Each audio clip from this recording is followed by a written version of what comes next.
పండగలైనా పెళ్లిళ్లైనా వస్త్రాలకు వేదికొక్కటే, అదే SR shopping mall. Family అంతటికి unlimited offers. So అంత అవగాహన లేదు మీకు ఇండస్ట్రీ మీద, అంతేనా? చూడండి, ఇండస్ట్రీలో సర్వైవ్ అవ్వాలంటే రెండు మెయిన్ గా ఉండాలి. ఒకటి లక్, ఇంకొకటి ఇన్ఫ్లుయెన్స్, ఇంకొకటి కొన్ని గిమిక్స్ ఉంటాయి. ఏంటి అవి? గిమిక్స్ అంటే తెలుసు కదా, కొంతమంది ఉంటారు కొన్ని ఆర్టిస్ట్ అవకాశం ఇవ్వాలి రావాలి అని ఏమైనా కమిట్మెంట్స్ అనే అనుకోండి. కాస్టింగ్ కౌచ్ ఏదో అంటారు, అదేనా? అదే మేబీ ఉండొచ్చు. ఎప్పుడు ఎదురైందా మీకు? లేదు, నాకు ఇప్పటి వరకు అలాంటి ఏం లేదు. అలాంటి జిమ్మిక్ అన్నారు కదా, ఇప్పుడు తగిలిందేమో మళ్ళీ. గిమిక్ అంటే కొంతమంది అవకాశం ఇవ్వాలి అని వాళ్ళతో ఇలా మాట్లాడతారండి కొంతమంది ఆర్టిస్ట్. ఈ ప్రొడ్యూసర్ డైరెక్టర్ దొరికితే, సార్ నాకు ఎందుకు పిలవలేదు, చాలా రోజులు అయింది, ఏంటి సార్ ఫోన్ చేస్తే స్విచ్ ఆఫ్ చేసుకున్నారు, వెళ్ళండి సార్ మీరు, పోయింది సార్ మీరు అని మాట్లాడతారండి. అంత అలాంటి అమ్మాయిలు దొరికితే చాలా కోపం వస్తుందండి. డీసెంట్ గా ఉండాలి ప్రొఫెషనల్ ప్లేస్ లో. కామెడీ చేయండి సార్, ఏంటి సార్ చాలా చక్కగా అయిపోయారు, ఏంటి సార్, అలాంటి కామెడీ చేసుకోవచ్చు. వాళ్ళు వచ్చినప్పుడు వాళ్ళని టచ్ చేసి ఇలా డైరెక్టర్ ని, ప్రొడ్యూసర్ ని, ఆ ప్రొడక్షన్ మేనేజర్ ని ఇచ్చి అలాంటి చూస్తే నాకు అస్సలు నచ్చదండి. అలాంటి క్యారెక్టర్ అమ్మాయిలు నాకు నిజంగా నచ్చవు. డీసెన్సీ ఉండాలి. ఒక ప్రొఫెషనల్ ఉన్నారప్ప, ఆఫ్ కోర్స్ చాలా మంది ఉన్నారు. ఒక్కొక్క చిన్న షోలో ఒక క్యారెక్టర్ పడాలి, ఒక చిన్న షోలో నేను కనపడాలి అని అలాంటి చేస్తారు. అలాంటి వాళ్ళు ఉన్నారు. అలాంటి వాళ్ళు ఉన్నప్పుడు ఒక మంచి ఆర్టిస్ట్ కి అక్కడ అవకాశం పోతుంది. ఒక మంచి ఆర్టిస్ట్ మీన్స్ ఒక మంచి ఫ్యామిలీ నుంచి వచ్చిన ఆర్టిస్ట్ కి అక్కడ అవకాశం పోతుంది. వాళ్ళ టాలెంట్ ఉన్నా కూడా కమిట్మెంట్ అందరూ ఇచ్చారని నేను చెప్పలేదు. అలాంటి వాళ్ళు ఉన్నారు. ఆ డీసెన్సీ మెయింటైన్ చేయాలి. ప్రొఫెషనలిజం వెళ్ళినప్పుడు వస్తే, sir good morning sir, hi sir, okay sir అని ఇలా వచ్చడం, ఇలా చేయడం, అలాంటి ఆర్టిస్టు నాకు అస్సలు నచ్చదు. సో ఆ గిమిక్స్ మనకు తెలీదు సర్వైవ్ అవ్వాలి అనే ఇండస్ట్రీలో. ఇన్ఫ్లుయెన్స్ నాకు అసలు ఏం ఇన్ఫ్లుయెన్స్ లేదండి. నా వెనకాల ఎవరు నాకు ఇన్ఫ్లుయెన్స్ చేసేవాళ్ళు ఎవరు లేదు. ఏ సౌమ్యం తీసుకోండి, నేను చెప్తున్నాను తీసుకోండి, చేయండి, అలాంటి చెప్పేవాళ్ళు నాకు ఎవరు వెనకాల. ఒక గాడ్ ఫాదర్ అని చెప్తారు కదా, అలాంటి నాకు ఎవరు లేదు. లక్ కొంతవరకు తీసుకువెళ్తుంది నిజమే, కానీ ఆ లక్ కూడా నాకు లేదు అనుకుంటాను అంతే. సో ఈ మూడు నాకు లేదు. ఇది లేకున్నా ఎవరు వచ్చేస్తే నెక్స్ట్ ఇన్ ఫ్యూచర్ లో 100% I will give my best to the Telugu audience. Okay, క్లారిటీగా ఉన్నారండి మీరు అన్ని విషయాలలో. ఇండస్ట్రీ అంటే అన్ని జీవితం నేర్పించింది అనుకుంటా, నాకు తెలిసి. ఆఫ్ కోర్స్ జీవితంలో పడ్డ కష్టాలు అవన్నీ నేర్పించుంటాయి. నేను నా పర్సనల్ లైఫ్ లో కూడా చాలా అనుభవించే వచ్చానండి. నేను సిల్వర్ స్పూన్ లో రాలేదు. చాలా లో లెవెల్ నుంచి నేను వచ్చాను. ఒక చిన్న పెన్సిల్, పెన్ను, మొత్తానికి నేను చాలా ఫైట్ చేసుకుని వచ్చాను ఇన్ లైఫ్ లో.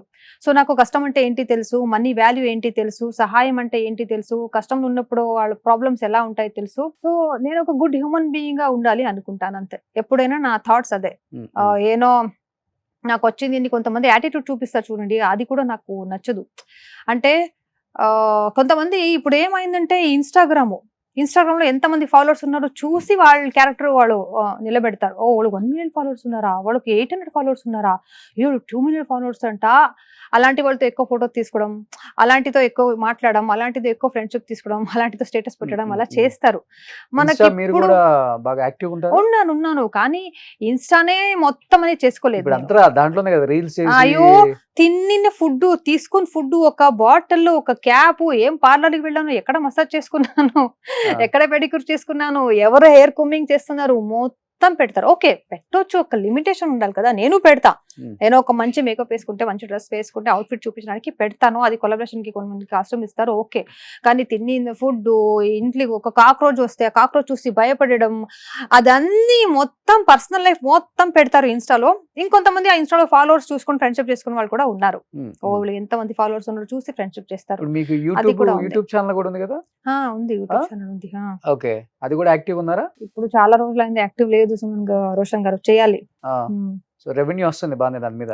బిఫోర్ ముందు వచ్చేది, ఇప్పుడు లేదు. ఓకే, ఎందుకు మీకు కావాలా షేరింగ్ అయినా?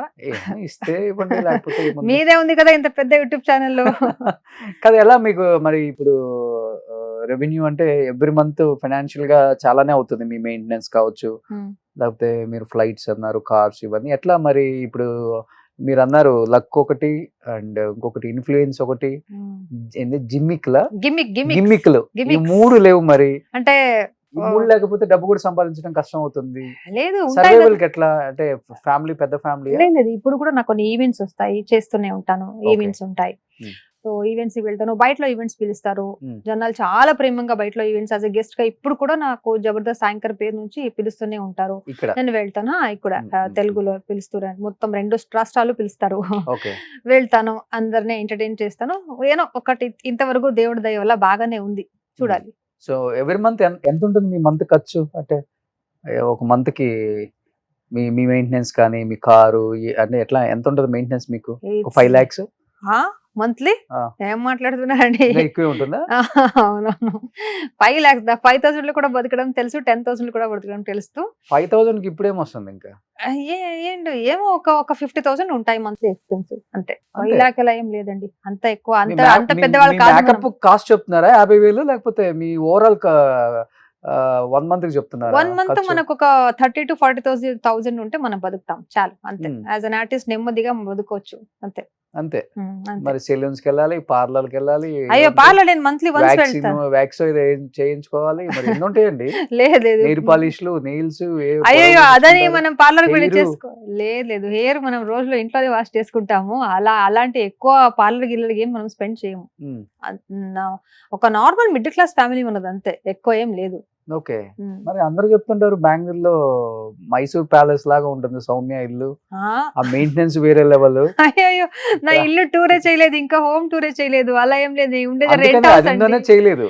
లేదు నేను ఉండేది రెంట్ హౌస్ అండి, బెంగళూరు ప్యాలెస్. అయ్యో ఏం మాట్లాడుతారండి మీరు? నేను ఉన్నది ఒక చిన్న రెంట్ హౌస్ లో అండి, ఓన్ హౌస్ కూడా లేదు నాకు ఇంకా. బెంగళూరులో? అవును, బెంగళూరులోనే. ఓన్ ఇల్లే లేదు నా పేరులో, ఎక్కడ కూడా ఇల్లు లేదు, ఓన్ ఇల్లు లేదు. బెంగళూరులో ఒక రెంట్ హౌస్ లో ఉన్నాను అంతే. ఎందుకు ఇన్ని ఇయర్స్ నుంచి షోలు చేస్తున్నారు? ఎందుకు 1.5 years చేశాను అంతే. దాని ముందు సీరియల్ చేసేవాడు, సీరియల్లో నా కాస్ట్యూమ్స్, నా మంత్లీ ఖర్చులే అయిపోయింది. ఇంకా ఇక్కడ సేవింగ్ చేయాలి ఏం లేదు కదా. ఇంకా ఫ్యూచర్ లో ఏమారో మంచిగా ఉంటే చేసుకోవచ్చు, అంతే. ఓకే. సో ఇంత అందంగా ఉంటారు, ప్రపోజల్స్ రావటం, మంచి లవర్స్ కానీ లేకపోతే లవర్స్ ఉండరండి, లవర్ సారీ లవర్ గివర్. అంటే ఇప్పుడు చాలా లవర్స్ అనేది కామన్ అయిపోయింది కదా ఇప్పుడు, మీకు తెలిసే ఉంటుంది. బ్రేకప్ చాలా అయిపోతుంది కదా, ఒకరిని చేసుకుంటారు, కొంతమంది పబ్లిసిటీ కూడా లవర్ గివర్ అని చేసుకుంటారు కదా, అది కూడా ఉంటాయి కదా, తెలిసే ఉంటుంది. నేమ్ రా కోసం అలాంటి చేస్తారు. ఇంకా లివింగ్ టుగెదర్ ఎక్కువ అయిపోయింది ఇప్పుడు కదా, మ్యారేజ్ కి ముందే ఉండడం, కలిసి ఉండడం అలా అయిపోయింది. అలా ఇప్పుడు ఏం లేదు, అలా సందర్భం వచ్చినప్పుడు నేనే తీసుకొచ్చి మీ ముందు కూర్చోబెట్టి రివీల్ చేసేస్తా. ఆల్రెడీ మీరు లవ్ లో ఉన్నారని బయట టాకుంటే మీరు తీసుకొచ్చి కూర్చోబెడతాను. లవ్ వర్డ్ వినిపిస్తే నాకు ఎందుకు సిగ్గు వస్తుంది. అయ్యో ఇప్పుడు దాకా బాగున్నారు కదండి. లేదు అలా ఉన్నాడు, కానీ ఒక సందర్భం వచ్చినప్పుడు రివీల్ చేస్తా. సో ఇండస్ట్రీ అబ్బాయినా కీర్తి సురేష్ గారి లాగా మంచి బిజినెస్ మ్యాన్ చేసుకుంటున్నారా? లేదండి, అంత పెద్ద బిజినెస్ మ్యాన్ మనకి ఏదో దొరకలేదు. దొరికాడు, ఉన్నారు, చూపిస్తా నెక్స్ట్ ఇన్ ఫ్యూచర్ లో తీసుకొస్తా. ఓకే పోన్లే, ఎట్టకేళ్ళకి లవ్ లో పడిపోయారు ఆమె కూడా. సింగిల్ కాదండి, ఇప్పుడు నుంచి మెసేజ్లు చేసే వాళ్ళు కూడా కొంచెం తగ్గించుకోండి ఇంకా. అయితే ఇప్పుడు ప్రపోజ్ చేస్తూనే ఉంటారు కదా, కామనే కదా అది. అలా ఇండస్ట్రీలో అలా ఏమి నాకేం అలాంటి దొరకలేదండి, అలాంటి ఎవరు దొరకలేదు. మనం డీసెంట్ గా ఉంటాం, మనం ఎలా ఉంటామో అలా ఉంటారు కదా, it's like a mirror. So మనం వాళ్ళని చూస్తే ఇలా చూస్తే వాడు అలాగే చూస్తారు, మనం చూసి అవంటే ఈ అమ్మాయి అలా కేటగిరీ కాదు వదిలేరా అని వదిలేస్తారు, అంతే. సో పెళ్లి ఎప్పుడు అనుకుంటున్నారు సౌమ్య? పెళ్లి చెప్తానండి, ఇన్ ఫ్యూచర్ లో అన్ని చెప్తాను మీకు. దాని గురించి ఒక పెద్ద సీక్రెట్ ఉంది, చెప్తాను. సో పోన్లే, ఇంతకైతే మంచి న్యూస్ చెప్పారు. ఇప్పుడు చెప్తాను ఫ్యూచర్ లో అన్ని, మొత్తం పెళ్లి దాని గురించి, బాయ్ ఫ్రెండ్, లవర్ అన్ని గురించి చెప్తా. పెద్ద సెన్సేషన్ అవుద్దాం. అలా ఎలా ఏం లేదండి, సెన్సేషన్ అయినట్టు పెద్దవాళ్ళు ఏం మనం కాదు, ఓకే, మనం ఒక నార్మల్ ఆర్టిస్ట్ అంతే. ఓకే.